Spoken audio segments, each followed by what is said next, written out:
Gandang araw mga bossing, saan mapanig kayo ng mundo? Welcome po sa ating vlog, Ricana Mix Vlog.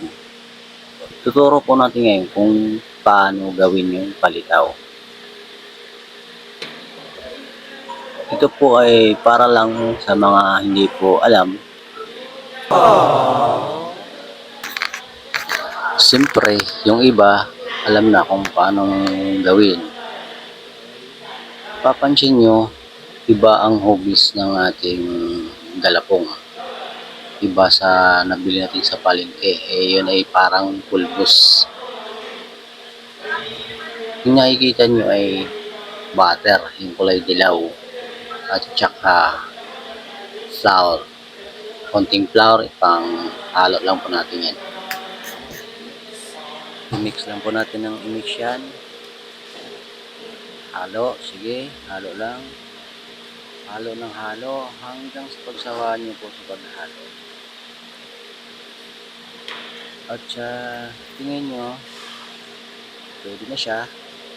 Try mo na kaya ng isa bago nyo kasi malalaman nyo naman kung hindi pa yan tama pag hirap nyo sa kamay nyo parang mag-iyak yan.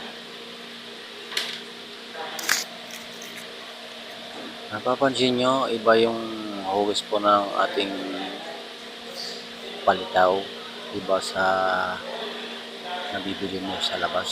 Yung sa labas kasi dapat na manipis yung gawa po natin parang may postura maganda, diba?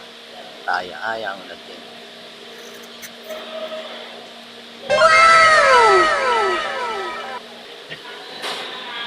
Bawat isa po niyan mga boss ay naka-equal po sa 30 grams. Hindi ko na lang nilagay sa gram.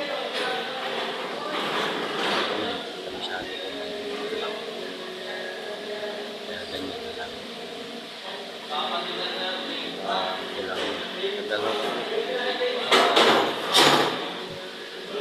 Mga mumusok. Ganyan lang.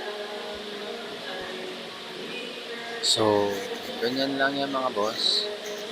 Nang matapos kayo, yan ay pwede na ilubog sa kumukulong tubig.